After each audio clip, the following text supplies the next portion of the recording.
নমস্কার সবাইকে স্বাগত আমার চ্যানেলে। আমি চলে এসেছি তোমাদের সঙ্গে নতুন একটি ভিডিও নিয়ে। তো আজকের এই ভিডিওতে আলোচনা করব তোমরা কৃষক বন্ধু প্রকল্পের প্রথম কিস্তির টাকা কবে পেতে চলেছো। সেই সাথে আলোচনা করব ভূমিহীন কৃষক এবং কৃষক বন্ধু প্রকল্প নিয়ে। তো আজকের ভিডিওটা কিন্তু খুবই গুরুত্বপূর্ণ হতে চলেছে, তার জন্য অবশ্যই পুরো ভিডিওটা শেষ পর্যন্ত দেখবে। অনেক গুরুত্বপূর্ণ আপডেট থাকছে আজকের এই ভিডিওতে। কৃষক বন্ধু প্রকল্প, পিএম কিষাণ প্রকল্প, ভূমিহীন কৃষক প্রকল্প। তো এই মুহূর্তে পশ্চিমবঙ্গের লক্ষ লক্ষ কৃষক অপেক্ষায় রয়েছে যে তারা তাদের প্রথম কিস্তির টাকা কবে পাবে। পশ্চিমবঙ্গের সমস্ত কৃষকদের জন্য কিন্তু সুখবর, তোমরা খুব তাড়াতাড়ি পেতে চলেছো প্রথম কিস্তির টাকা। কৃষক বন্ধু প্রকল্পের প্রথম কিস্তির টাকা। কৃষক বন্ধু প্রকল্পের প্রথম কিস্তিতে তোমাদের কত টাকা দেওয়া হবে? তো তোমাদের কিন্তু প্রথম কিস্তিতে 5,000 টাকা দেওয়া হবে প্রথম কিস্তিতে কৃষক বন্ধু প্রকল্পে, এবং ভূমিহীন কৃষক প্রকল্পে 2,000 টাকা দেওয়া হবে প্রথম কিস্তিতে। আর এবার থেকে পিএম কিষাণ প্রকল্পে কিন্তু 3,000 টাকা দেওয়া হবে, যেটা ফার্স্ট ইনস্টলমেন্ট বা প্রথম কিস্তিতে। এভাবে করে কিন্তু তোমাদের টাকাটা দেওয়া হবে। কৃষক বন্ধু প্রকল্প যাদের 1 একরের বেশি জমি আছে তারা কৃষক বন্ধু প্রকল্পের টাকা পাবে, আর যাদের 1 একরের কম জমি আছে তারা ভূমিহীন কৃষক প্রকল্পের মাধ্যমে কিন্তু টাকাটা পাবে। তো এই মুহূর্তে কৃষক বন্ধু প্রকল্পের ভেরিফিকেশন চলছে। এই ভেরিফিকেশন অনেক দিন আগেই শুরু হয়ে গেছে, আর অল্প কিছু দিনের মধ্যে এই ভেরিফিকেশন শেষ হয়ে যাবে। অনেক জেলাতে প্রায় শেষ হয়ে গেছে। কোন জেলাগুলিতে শেষ হয়ে গেছে? যেই জেলাগুলিতে মানে জনসংখ্যা কম সেখানে কিন্তু এই ভেরিফিকেশন প্রায় শেষের দিকে, আর যেখানে জনসংখ্যা বেশি সেখানে চলছে এখনও ভেরিফিকেশন। মোটামুটি সবাই জমা দিয়ে দিয়েছে ফর্ম, এখন শুধু অফিসের লোক কিন্তু ফর্মটাকে জাস্ট ভেরিফাই করছে। ভেরিফাই হয়ে গেলে কিন্তু তোমাদের প্রথম কিস্তির টাকা দেওয়া শুরু হয়ে যাবে। তো এই ভেরিফিকেশন শেষ হয়ে গেলে প্রত্যেক কৃষকের অ্যাকাউন্টে টাকা ঢোকা শুরু হয়ে যাবে। প্রথম কিস্তির 5,000 টাকা। ভেরিফিকেশনের পর একটি নতুন লিস্ট দিবে এবং সেখানে লেখা থাকবে কোন কৃষক টাকা পাবে এবং কোন কৃষকের নাম বাতিল হয়ে যাবে। কাদের টাকা রিটার্ন করতে হবে সেটিও থাকবে, ঠিক আছে। যাদের টাকা রিটার্ন করতে হবে তাদের প্রত্যেকের বাড়িতে কিন্তু নোটিশ আসবে, একটা নির্দিষ্ট সময় দেওয়া হবে, সেই সময়ের মধ্যে কিন্তু টাকাটা রিটার্ন করতে হবে। সেই সাথে যারা ভূমিহীন কৃষক রয়েছে তারাও কিন্তু টাকা পেয়ে যাবে এই কৃষক বন্ধু প্রকল্পের সাথে সাথে। প্রথম কিস্তি 2,000 টাকা। এই যে ভেরিফিকেশন চলছে এখানে কিন্তু যারা কৃষক বন্ধু প্রকল্পের মাধ্যমে টাকা পায় তারাও কিন্তু ফর্ম ফিল আপ করে জমা দিয়েছে। তো এরপরে আমরা দেখব কোন কোন কৃষকদের নাম বাদ যেতে পারে। এবারে মানে যেই ধরনের কৃষকদের নাম বাদ যাবে, তো সেই ধরনের কৃষকদেরকে কিন্তু আমরা এখন দেখব কোন ধরনের কৃষকদের নাম বাদ যেতে পারে। তো এখানে যদি আমরা দেখি এটা কিন্তু অফিসিয়াল নোটিশে এই কথাগুলো অ্যাড করা ছিল। তো কৃষক বন্ধু প্রকল্পের আওতাধীন সুবিধাভোগীদের রেকর্ড পিএম কিষাণ ডাটাবেসের সাথে মেলানো হবে। এবার যে পিএম কিষাণ, তোমার পিএম কিষাণ প্লাস যে কৃষক বন্ধু, এই দুটোতে কিন্তু তোমাদের ডাটাটা মিলিয়ে দেখা হবে যে তুমি দুটো প্রকল্পে একই ডেটা দিয়েছো নাকি আলাদা আলাদা দিয়েছো, এটি কিন্তু মিলিয়ে দেখা হবে।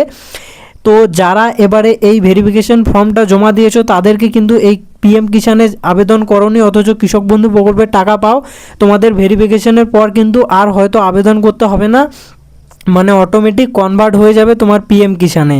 আবার যদি মানে সরকার থেকে বলে যে যারা আবেদন করেনি তাদেরকে নতুন করে আবেদন করতে হবে, তাহলে আবেদন করতে হবে, আর যদি না বলে তাহলে অটোমেটিক তারা ট্রান্সফার করে দিবে সেখানে।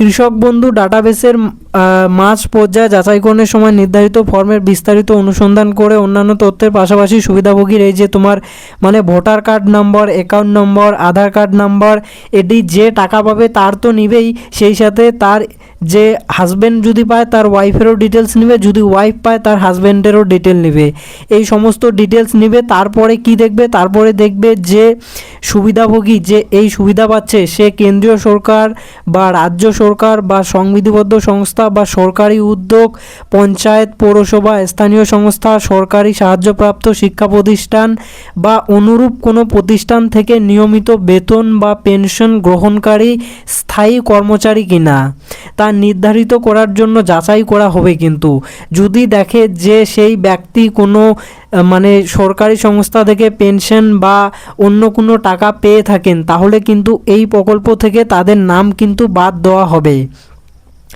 আর তারপরে সেই সমস্ত কৃষকদের নাম বাদ যাবে যারা এসআইআর চলাকালীন মৃত বলে ঘোষিত হয়েছে বা স্থানান্তরিত হয়েছে, তাদের নাম তালিকা থেকে বাদ পড়বে। এছাড়াও মানে ভোটার লিস্ট যখন এসআইআর হয়েছে তখন অনুপস্থিত ছিল বা খসড়া প্রকাশের পর দ্বিতীয় তালিকায় বাদ পড়া বা বিচার বিবেচনার পর বাদ পড়া বা ভোটার স্লিপ বিতরণের সময় মানে পাওয়া এসএসডিডিকে চিহ্নিত করে তাদেরকে কিন্তু মানে বাদ দেওয়া হবে এই কৃষক বন্ধু প্রকল্প থেকে।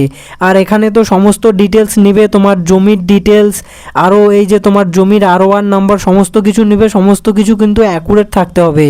যারা ভুলভাল তথ্য দিয়েছে তাদের নাম কিন্তু পুরোপুরি এবারে বাদ চলে যাবে। সেই সাথে যারা মানে ভুয়ো কৃষক রয়েছে, ঠিক আছে, সেই সমস্ত মানে ভুয়ো কৃষকদেরও কিন্তু এবারে এই প্রকল্প থেকে কিন্তু বাদ দেওয়া হবে। এই কৃষক বন্ধু প্রকল্প থেকে তাদের টাকা কিন্তু এবারে মানে রিটার্ন নেওয়া হবে আর কি এই কৃষক বন্ধু প্রকল্পের থেকে। এবারে আমি দেখিয়ে দেবো তোমরা পিএম কিষাণ প্রকল্পে কিভাবে নিজের স্ট্যাটাস চেক করবে, সমস্ত ডিটেলস দেখবে। দেখতে পাচ্ছ আমি পিএম কিষাণের একদম অফিসিয়াল ওয়েবসাইটে চলে এসেছি। এখান থেকে কিন্তু তোমরা তোমাদের সমস্ত ডিটেলস চেক করে নিতে পারবে। এই যে দেখতে পাচ্ছ মানে 20 জুন 2026-এ পশ্চিমবঙ্গের আমাদের তারকেশ্বর, হুগলি এই দুটো ডিস্ট্রিক্টে কিন্তু পিএম কিষাণের এই যে 23তম ইনস্টলমেন্টের টাকা পাঠানো হয়েছে। এরপরে যদি নিচে চলে আসো একটু, এখানে কিন্তু সমস্ত ডিটেলস দেখতে পাবে। এই যে নিউ ফার্মার রেজিস্ট্রেশন, এখানে কি করে নতুন করে রেজিস্ট্রেশন করবে। তারপরে নো ইয়োর স্ট্যাটাস মানে নিজের স্ট্যাটাস চেক করতে পারবে। এরপরে চেক করতে পারবে কোন ডিস্ট্রিক্ট থেকে কতজন টাকা পাচ্ছে, এই অপশন থেকে চেক করতে পারবে পশ্চিমবঙ্গের কোন ডিস্ট্রিক্ট থেকে কতজন টাকা পাচ্ছে। তো প্রথমে আমি তোমাদের নিউ রেজিস্ট্রেশনের বিষয়টা একটু দেখিয়ে দিই। তো যারা নতুন করে রেজিস্ট্রেশন করবে, এখানে দেখতে পাচ্ছ তোমাদের আধার নাম্বার এবং তারপরে তোমাদের মোবাইল নাম্বার, এই দুটো দিয়ে কিন্তু তোমাদের লগ ইন করতে হবে। তারপরে এখানে নিজের স্টেট চুজ করে নিয়ে ক্যাপচা কোড বসিয়ে দিলে কিন্তু তোমরা মানে নতুন করে রেজিস্ট্রেশন করতে পারবে। বেশি স্টেপ নেই, কিন্তু অল্প দু একটা স্টেপ ফলো করলেই কিন্তু তোমার এই ডিটেলসগুলো একটু একটু করে দিয়ে দিবে, তাহলেই হয়ে যাবে। এরপরে নো ইয়োর স্ট্যাটাস, নিজের স্ট্যাটাস চেক করার জন্য কি করবে, এখানে ক্লিক করে দিবে। এখানে ক্লিক করে দেওয়ার পরে এই যে এন্টার রেজিস্ট্রেশন নাম্বার এখানে বসিয়ে দিবে। এই যে ক্যাপচা দেখতে পাচ্ছ এটা অ্যাজ ইট ইজ এখানে বসিয়ে দেবে। দেওয়ার পরে গেট ওটিপি করে দিবে, তাহলেই কিন্তু তোমার মানে রেজিস্ট্রেশনটা দেখতে পেয়ে যাবে। এরপরে কি দেখবে, এরপরে তোমরা দেখতে পাবে পশ্চিমবঙ্গের কোন ডিস্ট্রিক্ট থেকে, কোন ডিস্ট্রিক্টের কোন গ্রাম থেকে কতজন কৃষক টাকা পাচ্ছে, সমস্ত ডিটেলস কিন্তু এখানে দেখতে পাবে। আর এখন কিন্তু পিএম কিষাণে যারা অবৈধভাবে টাকা নিয়েছে, ভুয়ো কৃষক, তাদেরকে কিন্তু নোটিশ দিচ্ছে, তাদের কাছ থেকে কিন্তু টাকা রিটার্ন নিচ্ছে।